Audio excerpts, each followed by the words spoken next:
and to Moskowitz and to all the sponsors at BRS for organizing to have Rebbe Rebbetzin here joining us once again on Motzei Shabbos to give us a taste of the Torah of Yeshiva. It's not a secret that everything that we have done and that we have built, especially in the last 2 years of immense challenge and questions with regards to COVID and directions for the community, it's not a secret that it was from Rebbe that everything that we did and everything that we continue to do is with his advice and with Rebbe's sage wisdom rooted in the Torah Kedosha. Chazal tell us that the real fight between the Maccabim and the Yevanim was a question about the supremacy of Torah, especially Torah Shebal Peh. And I remember many times Rebbe would repeat over and over to us in Shir that Chazal had a particular chavivus for Torah Shebal Peh, and that chavivus, that love and that endearment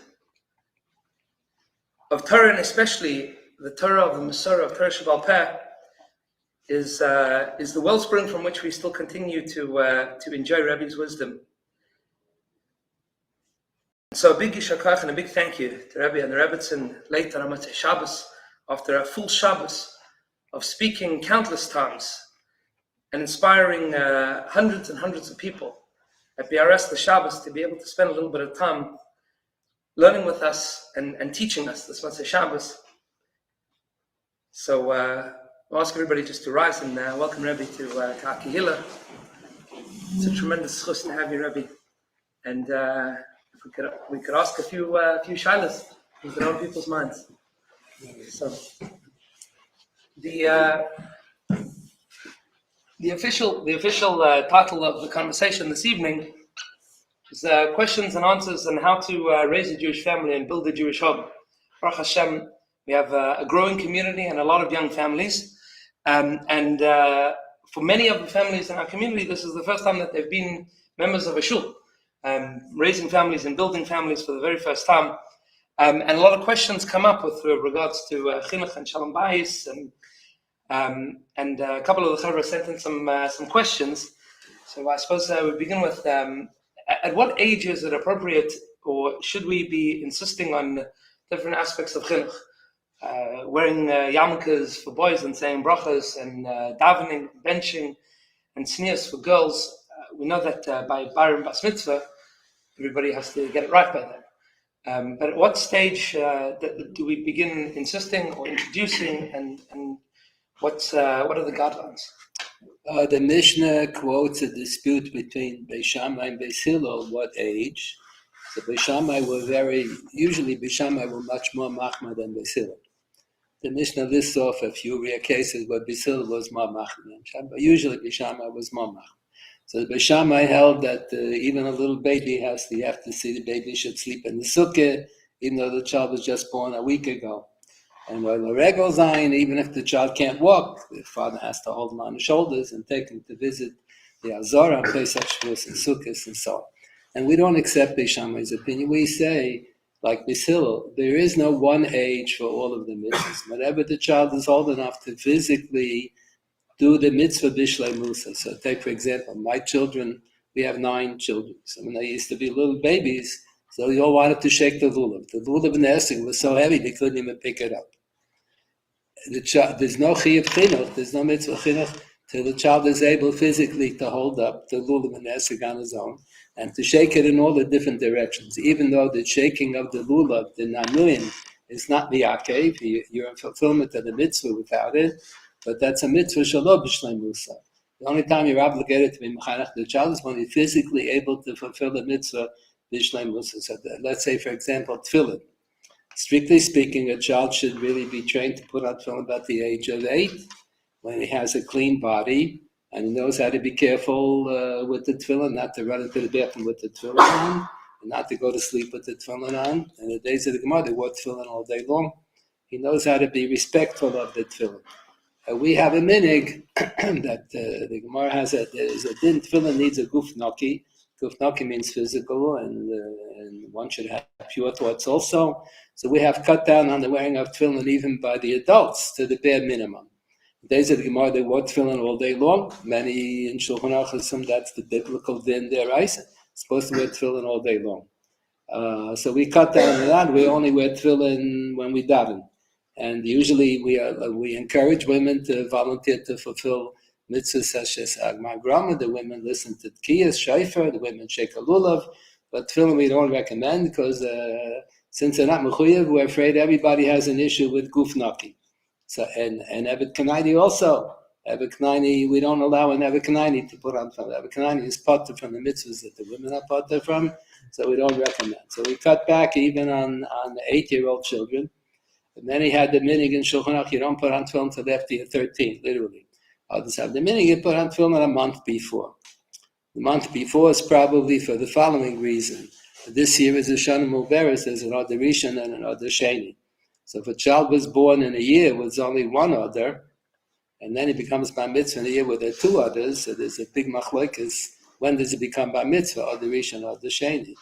So many hold it becomes bar mitzvah or Adar Sheni, but so we're machmer from a month before.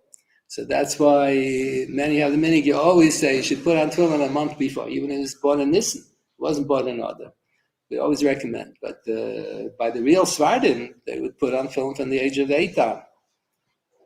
So by tefillin, it depends when he's able to do the mitzvah. Tzitzis, ideally his sata b'tzitzis. If he knows how to put on tzitzis, so then the father has to buy him a pair of tzitzis. Each mitzvah depends when the child is physically able. By sukkah the din is on mitzvah potamin on sukkah. One who doesn't enjoy sleeping in the sukkah. So he's not yotze the mitzvah. If it's raining and you're going to eat in the sukkah, that you're not mekayim any mitzvah.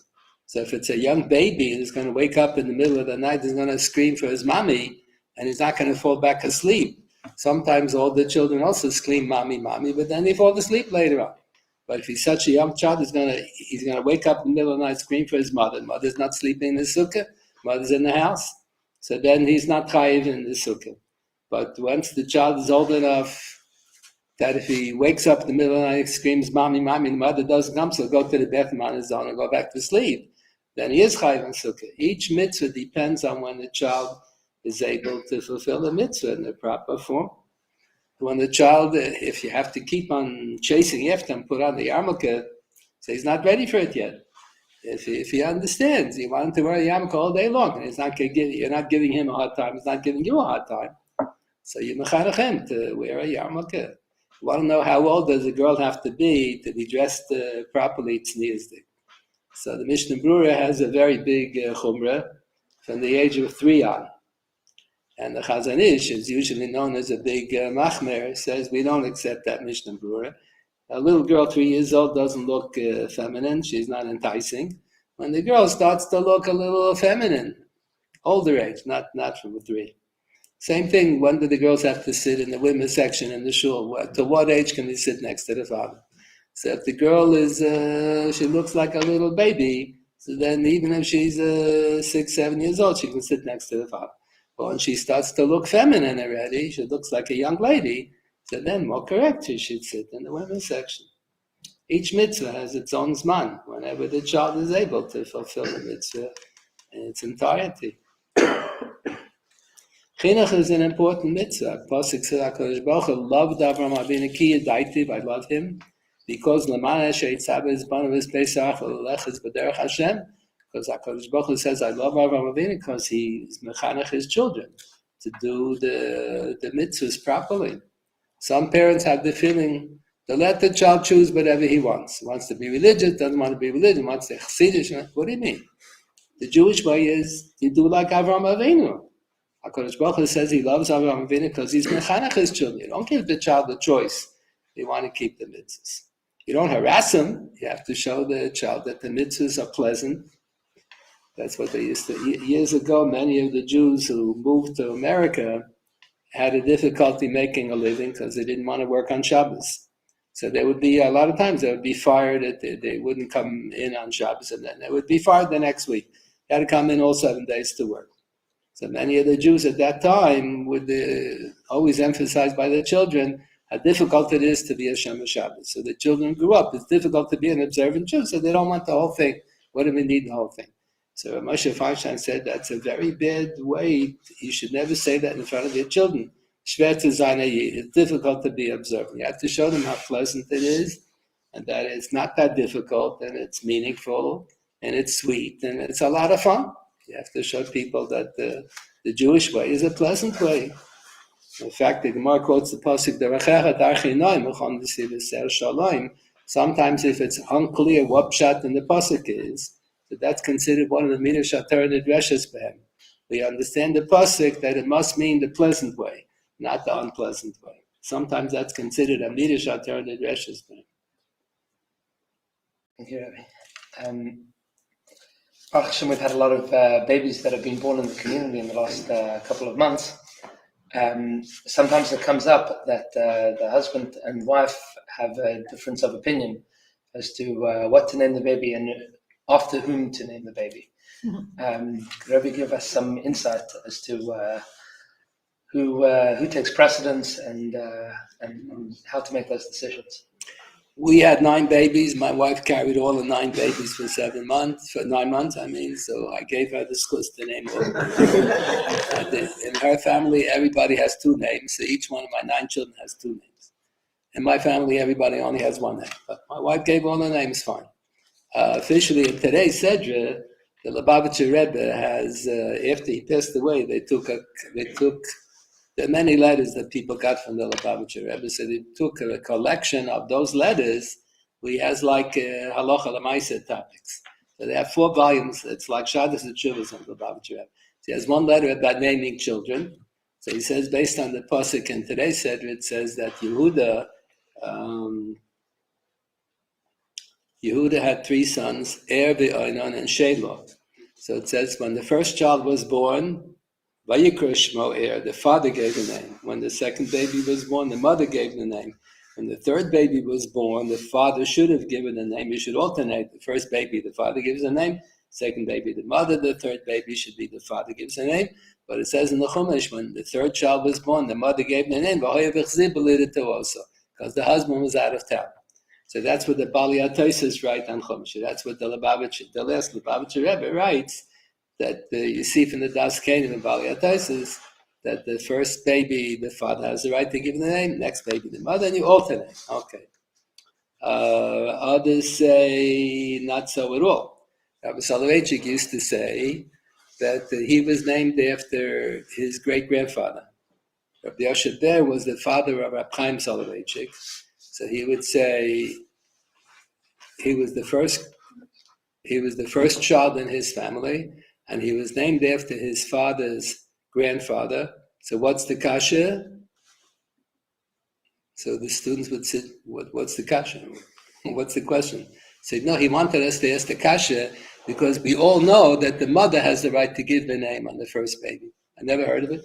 So he said that Rab Chaim Soloveitchik, that was his grandfather, requested of when he was born in a hospital, so Rab Chaim Soloveitchik came to the mother and he said, he requested of her, even though, this is what his expression was, according to the din and according to the minhag, she has the right to name the first baby. I don't know what that means, according to the din, according to the minhag. What din, what minhag, I don't know, that's what he said. According to the din, according to the minhag, she should have the right to name the first baby. But he has no one named after his father, Rabbi Yoshe Ber Soloveitchik, the author of the Beis Halevi, so he would request of her that she should give the right to her husband to name the baby after Rabbi Yoshe Ber Soloveitchik, and if she consents, he will agree to serve as the sandik. Because usually he didn't want to be the sandik, because once in a long while a baby dies because of the bris if they don't do a good job.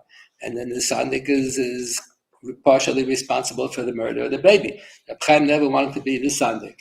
So he said if she'll agree to name the baby of Yoshe Ber, then he'll serve as the sandik. So she agreed. Then it came to the bris, Reb Chaim disappeared. He did not serve as the sandik. Wise guy. So that's what he told. that the mother has the right to name the first baby. They quote from the Chazon Ish and they quote from the Kabbalim. The Chazon Ish got it from some Kabbalah sources. If you name the baby after a nifter, it's a skula for the nifter, but it's not a skula. Let's start like this. If you name the baby after something in the Parshas HaShavua, then it's a skula for the baby. If you name the baby after a nifter, it's a skula for the nifter, but it's not a skula for the baby. And if you give the name, if they give the baby two names after two different niftarim, then it's neither a skula for the nifter nor a skula for the baby. Sometimes it's a skula for Shalom and Bayis. Usually it's the parents, the grandparents are fighting. This grandparent wants a child to be named after his or that. So the post can say sometimes you make peace if you give two names after two different people. But that's how the Mukobalim used to say, that if you name after two niftarim, it's neither a schus for the nifter nor for the baby because it's neither name of the nifter. Then they say you should name the baby after someone who was a Rasha. If he wasn't a righteous person, wasn't honest. Shem Yishayin Yirkab, and Mar said you don't give the name after Rasha. You don't name the person, you don't name the baby after someone who died at a young age, who had a Misa Mishuna. Unless he was killed by the Nazis, Al Kiddush Hashem, then Rav Moshe Feinstein says that's okay. Or he recommends you should add another name. If you name after one who was killed by the Nazis, you give a name, you give another name. You have to ask my wife. I remember one of our children, we gave the baby a name, I think on Shabbos Parshas Bo. So they gave me Shlishi, and I named the baby Yehudis Ora. Why? So my wife said because it says in that Aliyah, in that Parshas HaShavua, that Makas Choshech is described, and the Jewish people had light. By the Goyim it was darkness, by the Jews it was light. I think that was the one. So they gave the baby Yehudis Ora. So I remember Rabban Lichtenstein happened to be in New York that Shabbos. He was in the yeshiva. So when I got to Aliyah, I gave the name Yehudis Ora. So he said, "Why'd you pick that name?" So I said, "My wife picked the name, and it's based on this." So he was very surprised. Okay, look.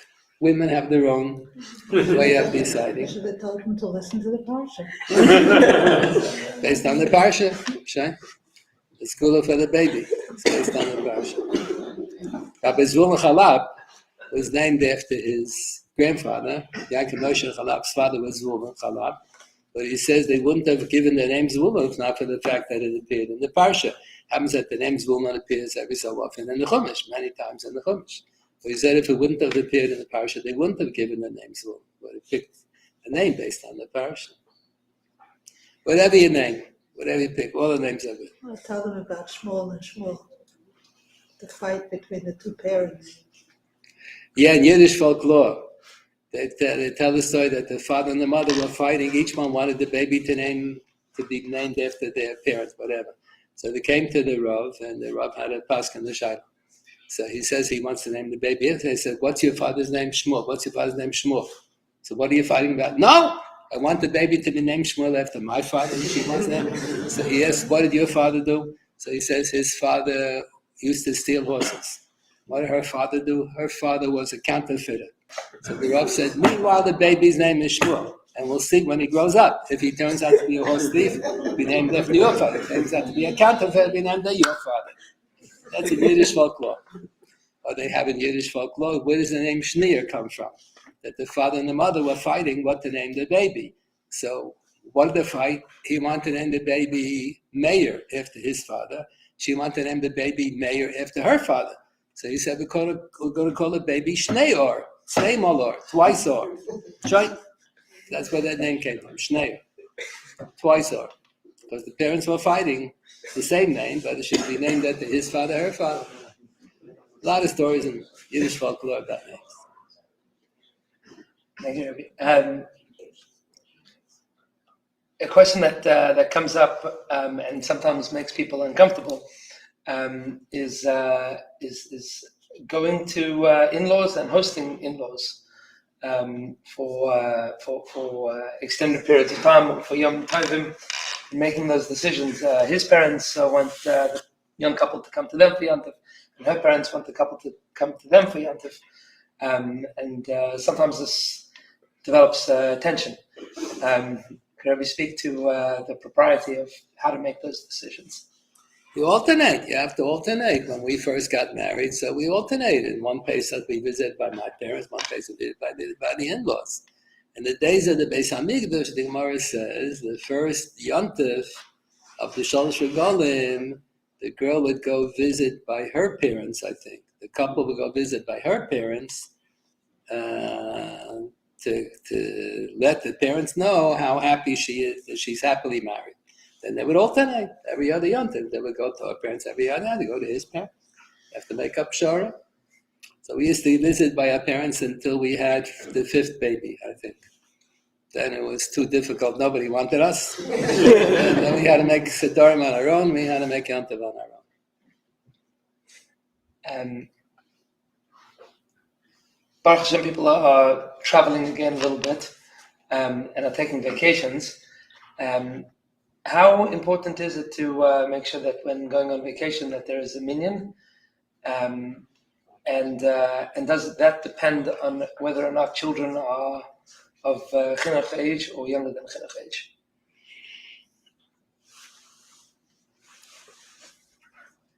The Ramban in his commentary on Chumash on Parshas Emor translates the word in the pasuk Mikra Kodesh. We say that Shabbos and Yontif is Mikra Kodesh. What does it mean? So the Gemara says Mikra Kodesh means you have to recite Kiddush. The Ramban thinks that's an additional level of interpretation. He doesn't think that that's the Pshuto Shel Mikra. He thinks the simple translation is Miloshen Ele Kroi Hoeido. Mikra Kodesh means the day of holy assemblage, that we have to gather together to daven tefillah b'tzibur and to have kriyas haTorah b'tzibur. Ramban's opinion, the Rambam's opinion is that the obligation to daven once a day, every day, is biblical. And when the Gemara says that davening is only with the Rabbanan, that means the fact that we daven 3 times a day, Shabbos and Yom Tov we daven 4 times a day, Yom Kippur we daven 5 times a day, Ne'ilah, Musaf, and so on. That's with the Rabbanan. But the Rambam thinks that to daven once a day, every day, is a dimin haTorah.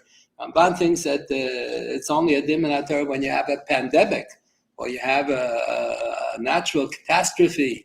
There's a flood, there's a war, there's some major problem going on in the world. But the davening every day, or you have a bellyache because someone needs a shidduch, a parnos, the tefillah is only with the Rabbanan. But on Shabbos and Yom Tov, Ramban thinks that tefillah b'tzibur is the right. So that's not right, to go away and to miss out on, you're not doing an Aveira, but it's like I have the only esrog in the world. I throw the esrog out in the garbage. So because I won't have an esrog, so I just ruined the possibility of fulfilling a mitzvah. I'm going to go away on vacation somewhere where there's no Minion for Shabbos and Yom Tov. I'm ruining my opportunity to fulfill a mitzvah of Mikra Kodesh, to daven tefillah b'tzibur on Shabbos and Yom Tov. So that's not right. Even during the weekdays, when one is not really obligated to daven tefillah b'tzibur, but the Gemara points out, based on psukim from Tanakh, that what are we davening for? What are we davening for? We hope HaKadosh Baruch Hu will answer our prayers. We ask for refuah, parnasa, children, everything. Geula, Yeshua, Nechama. We ask for everything that we need for all of Klal Yisrael. So the Gemara points out, based on psukim and Tanakh, you stand a better chance of having your prayers answered in a positive if you daven tefillah b'tzibur. The Gemara gives a mashal that if you buy a whole bushel of apples and 1 or 2 of them is rotten, so you can't ask for your money back. It's understood that 1 or 2 have a whole bushel of apples, 1 or 2 is going to be rotten, you can't ask for your money back. It's understood 1 or 2 may be spoiled. But if I only buy 1 apple and it's a rotten apple, then I can ask for my money back.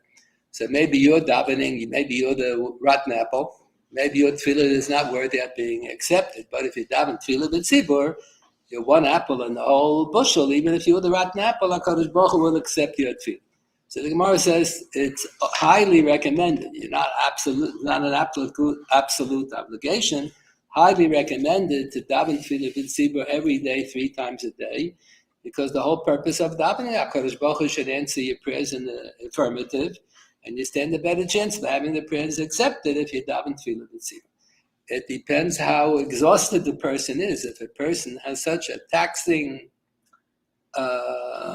job, and he just has to get away from everybody. Oh, it's okay. So, but it's not right to run away. That even Shabbos Yantiv also not to have a minion. That's not right. And most people don't have such a taxing job. Okay, they have to relax a little bit. So you go to a place where you have tefillah b'tzibur 3 times a day. It's really not right to miss tefillah b'tzibur. If you have a job and you have no choice, you have to daven tefillah b'yichidus. Okay, but you're going on vacation. You have to go on vacation where there's no minion. For the same price, you can go on vacation where there is a minion. Go to Boca Raton. The minyanim all over the place all day long. Thank you. Baruch Hashem, as parents are sending children to Jewish day schools, the question arises how to calculate Meiser, and how much Meiser to give, and how much of Jewish education tuition can be included in Meiser. If Rabbi could speak to the question of what kind of obligation is it to give Meiser, and how to make those calculations before other expenses or after other expenses, and what can be included. In Shulchan Aruch, they point out that there are 3 opinions regarding this practice of giving 10% to charity. One opinion is that it's really a mitzvah in our Torah because you learn that from a pasuk. The other opinion is that we don't accept that first opinion. The Ravid, the famous Shittas Ravid, that it's minhagim, we don't accept that. The other opinion is that it's midrabanan, and the pasuk that it derived from was only intended as an asmachta. We don't accept that opinion either. We assume that Ma'aseh Ksafim is a recommended midas chasidus. It's a minik toif, and that's why some of the major poskim point out that the first time in your lifetime that you give Ma'aseh Ksafim, you should really say, or at least have in mind, beli neder. So in case sometime in the future it'll be too difficult to give the Ma'aseh Ksafim, so you won't be obligated. If you do a midas chasidus 3 times in a row, then we assume that you plan to continue. If you do it once and you plan to continue like that, if you do it 3 times in a row, you're not thinking one way or the other, then we assume that you're demonstrating that you plan to continue to do it. So then minik tov is binding mitam neder midirabban. It's considered as if you took a neder. So that's what they say. The giving Ma'aseh Ksafim is a midas chasidus, and usually the first time you give, you should say b'nei neder, so it won't be binding. Ma'aseh Ksafim, we assume that that's let's say if a person is a multimillionaire and is going to give $10,000 a year for charity, he's not yotzei tzedaka. If a person is very poor, $10,000 is too much to give. He can't afford it. So the bare minimum, the Gemara, even the poorest man has to give tzedaka. So the Gemara says you have to give shlishis hashekel, a third of a shekel. Third of a shekel, $5-10 a year. So someone who is a student in a yeshiva, he doesn't make a living, so he has to make sure he gives $5 a year, and he'll be yotzei tzedaka with that. If a person makes a living, so we assume the average person can afford to give Ma'aseh Ksafim. If you can't afford, you can't afford. You're not mechuyev to give Ma'aseh Ksafim. Yeah. How much do you have to give Ma'aseh Ksafim from? So that was a big debate. Early Svarim, from a few centuries ago, one of the Svarim complains, why the Jewish people don't fulfill the mitzvah of giving Ma'aseh Ksafim. They don't give 1/10 to charity. The latest Svarim write, the Jews give way more than Ma'aseh Ksafim. So what are they arguing about? Whether they complain they don't give, and he said they give way more. So in the latest Svarim, they explained that this was a dispute. How do you calculate Ma'aseh Ksafim? 1/10 of your full wages, of your full amount that you earn, or 1/10 of what you have left after you spend money on all the necessities. You have to pay rent, and you have to buy food and clothing. You have to pay for your children's education. You have to take care of the basic necessities of life. So the early Achronim thought that you have to give 1/10 of the full amount that you earn. So they said the Jews are not giving 1/10 for charity. The late Achronim thought you only have to give 1/10 of what's left after you spend money on the basic necessities. So they say the Jews are giving way more than Ma'aseh Ksafim. These were 2 legitimate opinions. It's assumed that on withholding taxes, that when they give you your check for your salary, they already take off the money that they give straight to the federal government, the taxes. The withholding taxes, the federal taxes, the state taxes, municipal taxes, here there are no taxes, nothing. No. So I come from New York. So there are 3 taxes, the federal taxes and state taxes and municipal taxes. So that's considered as if you never earned it. So you're not mechuyev to give ma'aseh ksafim on that. But if you buy a fur coat and they charge you tax, or you buy cigarettes, or you buy something, schnapps, liquor, unless you buy it in the airport, so then there's a tax. So that's not withholding tax. That's an expense. Yeah, I spent money on the bottle of schnapps, and it cost another $1 in order to buy the bottle of schnapps. So that's not considered as if I never earned it. That's one of the expenses that I had. If a person is making millions of dollars, then he has to give more than ma'aseh ksafim. He should give more. Ma'aseh ksafim is the average. The Gemara says, "Hamevazvez al yevazvez yosem yichomish." You shouldn't. If you Midas Chasidus is to give 10% if you can afford it. If you can't afford it, you don't give. And you should be careful not to give more than 20%, because Shemi Yonim Mitzdarach Labrias. He may go broke, and charity begins at home if I'm going to give too much charity. So the Gemara says that din, that you shouldn't give more than 20%, doesn't apply when a person is about to die. As a person makes out a will, and he wants to give away, he's holding by the end, and he wants to give away more than 20% after he dies. So what do you mean, Shema Yiyani Mitzdarach Labrias? He's not going to need the money. On the other hand, the Gemara says it's not right to cheat your children out of, or whoever the Yorshim happen to be. It's not permissible to be Mabanachla. So you have to leave an amount for your children. That's the question, how much? Some poskim, there was a big Talmid Chacham in Eretz Yisrael, in Yerushalayim, Rabbi Chinuch Tikachinsky. So he wrote this form, Gesher HaChaim. The Rabbanim used the Gesher HaChaim, has all the dinim of Avelis. So when he passed away, his son reprinted the Sefer Gesher HaChaim. So the son put in the introduction to the Sefer when his father passed away. So they followed. His father was on his deathbed. He gave all the instructions what to do. So he said, open the window and light a candle and do this and that, all the things you do before one is about to die. And then he gave away 49% of his assets to charity, and he retained 51% for the Yorshim. That was his opinion, that you have to leave 51% for your Yorshim. If you don't leave 51%, that's an Issa Mabenachla. That opinion has not been accepted. Moshe Feinstein writes, we follow the Chasam Sofer. It's quoted in commentaries on Shulchan Aruch, quote the Chasam Sofer. Moshe didn't discover it. That as long as you leave a significant amount for each one of the Yorshim, you don't have to leave them 51%. So in the days of Moshe Feinstein, he writes, if you leave $10,000 for each one of the Yorshim, it's okay. Today, $10,000, you can barely buy a cigar. Maybe if you leave $100,000 for each one of the Yorshim, that's significant. The rest you can give to tzedakah. So that's about being Maber Nachla. Yeah, Ma'aseh Ksafim is a beautiful idea. If a person can afford it, some people just don't make it up. They can't afford to give Ma'aseh Ksafim. Nisht is nisht. But if one can afford it, that's a beautiful minhag to adopt. The Jews are. Gemara says there are 3 characteristics that identify the Jewish people. Rachman and Baishanim Gomlei Chasadim. So the Jewish people are known for giving tzedaka, as opposed to the other nations. Well, they're not so into giving tzedaka. The Jewish people are known for giving tzedaka, and we should continue to be known for giving tzedaka. We have to give tzedaka for the Jewish causes where no one is helping out. We have to give a little tzedaka for all the general causes as well. We're all fighting cancer, and we're all fighting all the other diseases and everything, but we have to give precedence for the Jewish causes. This din that you shouldn't give more than 20%. So the commentaries point out on the Gemara, that's only for giving to the poor. The Ma'aseh Ksafim includes everything that you give to charity, to the shul, donations to the yeshiva, to the hospital, and to all the Jewish charitable institutions. But if you're giving to support yeshivas, then it says in the Shita Mukubetzis, on that Gemara and Ksubas on Daf Nun, that there's no restriction of Chomish. You're allowed to give even more than Chomish if you're supporting yeshivas.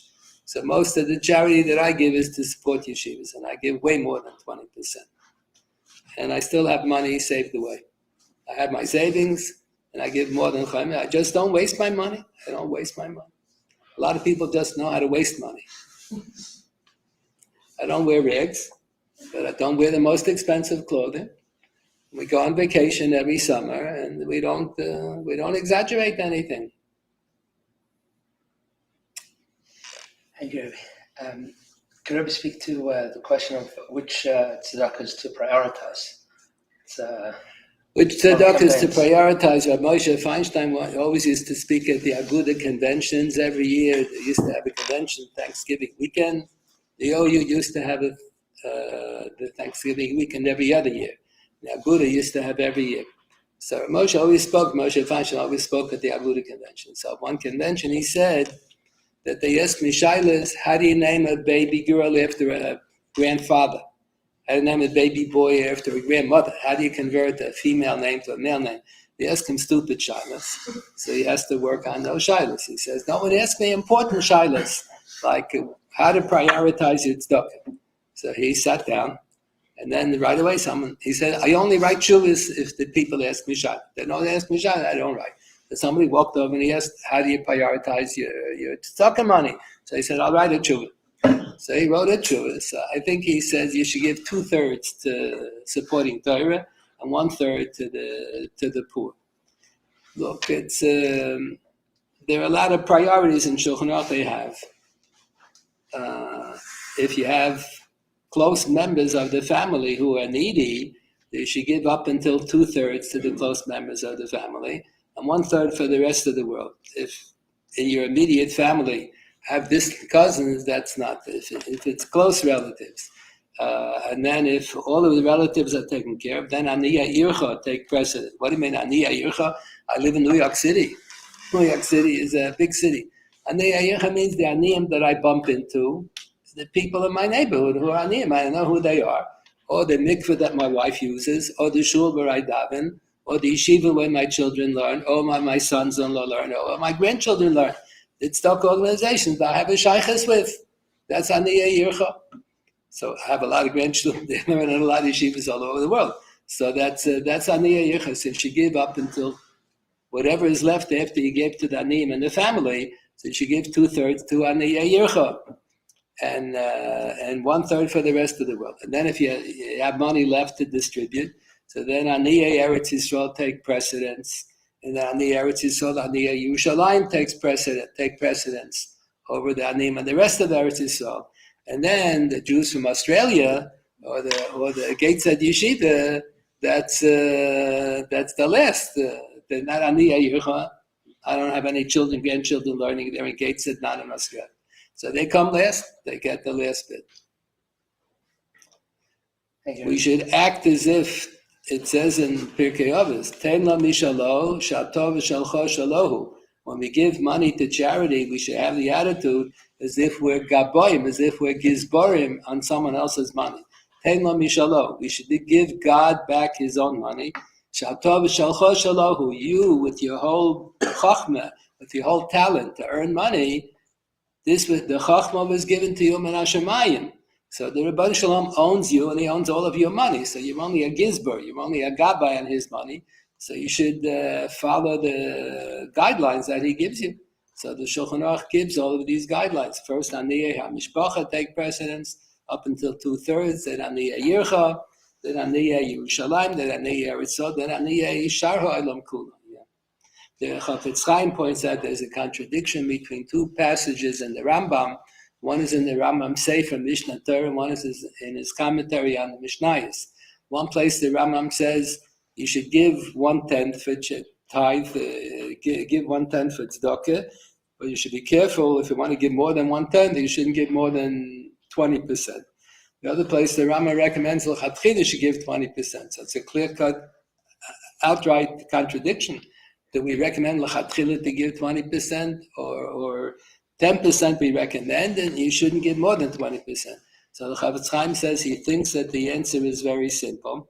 He says if you have people ringing your bell every week, and if you're going to give everybody 10% won't be enough, then the Rambam would say l'chatchila should give 20%. But if the people ring your bell you live in a little village somewhere, and nobody ever heard of your village, and nobody's ringing your bell, and you don't get letters in the mail asking for charity. So then you have to search out where to give the charity. So then you should see to it that you give at least 10%. If you want to give more than 10%, make sure you don't give more than 20%. But when does he recommend give 20%? If people are pestering you, they're ringing your bell, they're asking for tzedaka, then you should give 20%. Thank you, Rabbi. You wanted to know about how can you count tuition as charity. I live in Washington Heights, so they have a guideline from Rabbi Breuer. Rabbi Breuer was a prominent Talmid Chacham. So he used to say in Breuer's yeshiva, in their day school, so they give tuition breaks to children from families who can't afford. So he said those who pay full tuition can consider those who give full tuition, 10% of full tuition really goes to support other people.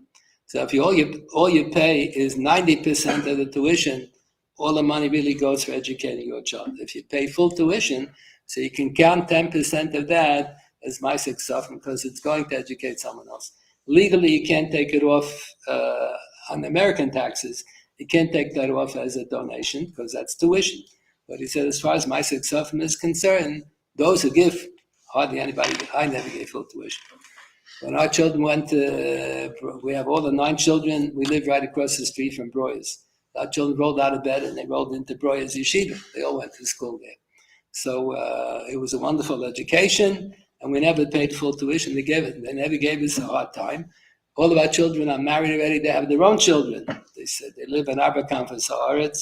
So my wife still raises money for Breuer's to make up for the fact that when our children were students in the school, we never paid the full tuition. That's they have the kedima. If they gave us a tuition break, so later on in the years when we can afford it, so we should continue to support the school. We still continue to support. I think by now we probably paid up full tuition for all of the 9 children.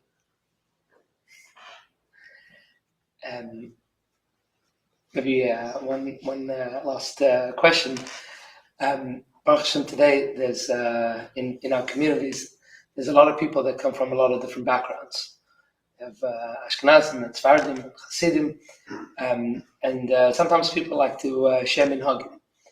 At what point in time is it appropriate or inappropriate to adopt Minhagim of friends and neighbors in tefillah and in practices with regards to kashrus and skulas and at what point do we say that everybody should stick to their to the Minhagim? When the Torah was given right after Yetzias Mitzrayim, 7 weeks after Maimon HaSinai, so at that time it was a big chiddush that there's a big breakthrough in the world not to follow any superstitions. All the people in the world were into superstition, and the Jewish people were not. Now, it's so many centuries later, it looks as if the Jews are the most superstitious because we follow old Menhoggim that a lot of times absolutely don't make any sense whatsoever now. And Rabbi Samson Reich from Hirsch has in one of his beautiful essays that the Rabbanim in every generation should investigate all the Minhagim. Some of the Minhagim become stale over the years and they're not meaningful anymore. He says that Korbanos, if they leave Kochim Kalim more than 2 days, it becomes Pasal, Nivsabali. Kochim, the more Mekudesh it is, has a more restricted time and more restricted Mokum. Kochim, the Mokum is the Azara. So if you take it out of the Azara, it's Nivsal B'yotze, even if you bring it back in. And the time is only Yom V'laylo Ad Chatzos. If you keep it after, it becomes Nivsal B'lina. Kochim Kalim is a little less Kodesh, so it has a bigger area. You can eat it in Yerushalayim. It's only Nivsal B'yotze if it goes Chutz Yerushalayim. And it's Nechol Shnei Yam and V'laylo Echad. So he says the more Mekudesh something is, and the more time sensitive it is, it'll become Nivsal B'lina. If you leave over a minute till centuries later, it doesn't make any sense. So he recommends the Rabbanim have to look through all the Minhagim, and they have to see by a minute. If it no longer makes any sense, it doesn't apply. Remember, Rabbi Schwab was the rabbi after Rabbi Breuer passed away. Rabbi Schwab was the rabbi. So he used to say that in Hungary and in Germany, they used to have a custom not to eat chicken on Pesach, only flesh. Why? A Hungarian and a Yakishim. Why? because years ago they used to feed the chickens kernels of grain. And sometimes they would shecht the chicken right after it ate the grain. And the acids in the stomach didn't have a chance to digest the grain.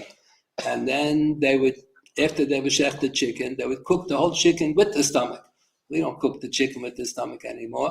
We don't feed kernels of grain to the chicken anymore. We feed corn on the cob, maize. They don't spend money. Yeah? So years ago, the Balei HaTosfos talk about this.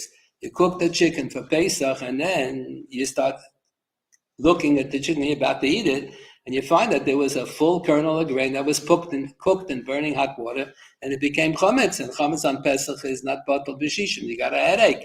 You got a problem. So they developed a minhag. You don't eat chicken on Pesach. You eat flesh. Flesh, you're not going to cook the whole behemoth with the stomach. It's not shaykh. It can't fit into the pot. So that was the minhag. But he says today they don't feed the chickens kernels of grain. They give corn on the cob. They cook maize, it's much less expensive. And they don't cook the chickens with the stomach. So that minhag falls apart by itself. Whenever you have Minhagim that don't apply anymore. So the Rabbanim have to keep their eyes open. And they have to tell the people not to keep it. You're going to keep Minhagim that don't make any sense. It looks like superstition. Then also Rabbi Schwab pointed out also, he has this in his Sefer HaChumash. He has a beautiful Sefer HaChumash. They quote from the Vilna Gaon. I spoke about this earlier today. They quote from the Vilna Gaon. During the lifetime of the Vilna Gaon, there was a prominent non-Jewish royal member of the royal family. He was known as Graf Potocki. He converted to become a Jew, and it was against the Polish law to convert to Judaism. So the police were looking for him. He grew a beard and was hiding out in shul. And then they caught him.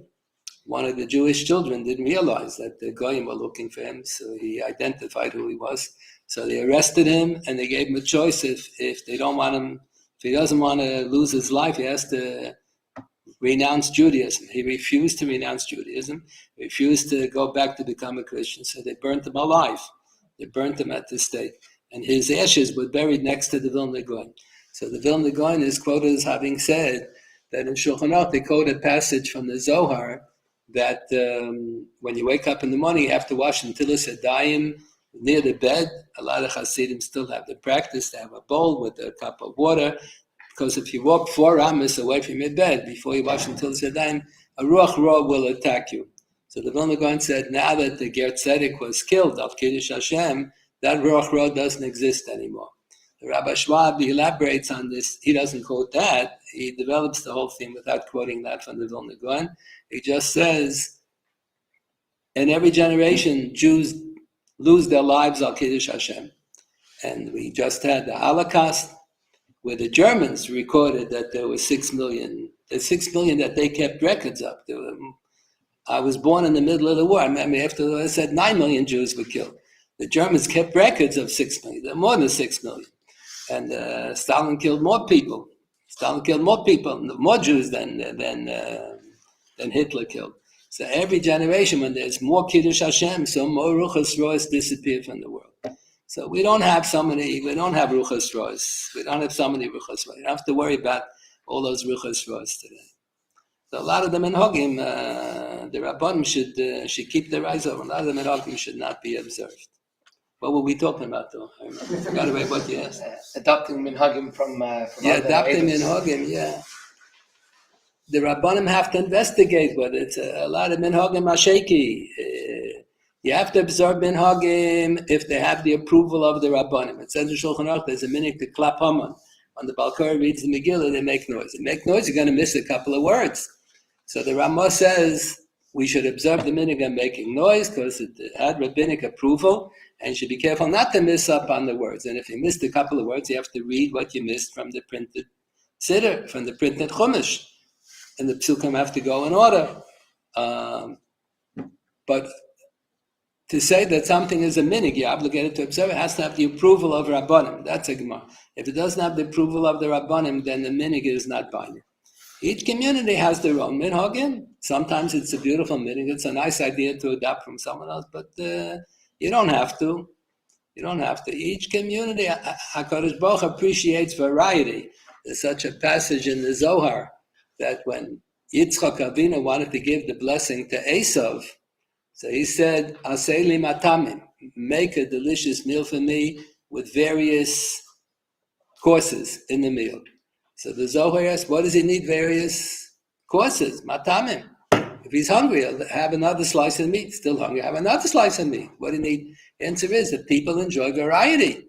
So you like to have a bowl of soup, and then you have a bowl of vegetable salad, then you have a little kugel, a little chont, a little this, a little that. We enjoy variety. So just like human beings enjoy variety, so HaKadosh Baruch Hu appreciates variety also. And originally the plan was going to be, there are going to be 12 Shvatim. Every Shevet is going to have its own Bezna Gadol. That's a Mishnah like that. Every Shevet had its own Bezna Gadol. And each Bezna Gadol of every Shevet would paskin differently, and there was no problem. HaKadosh Baruch Hu appreciates variety. The Chassidim should do their way, and those Chassidim should do their way, and the people from this yeshiva should do their way, and the other yeshiva should do their way. Everyone does their own.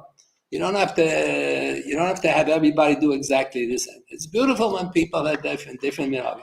The Rebbe Shalom appreciates the variety.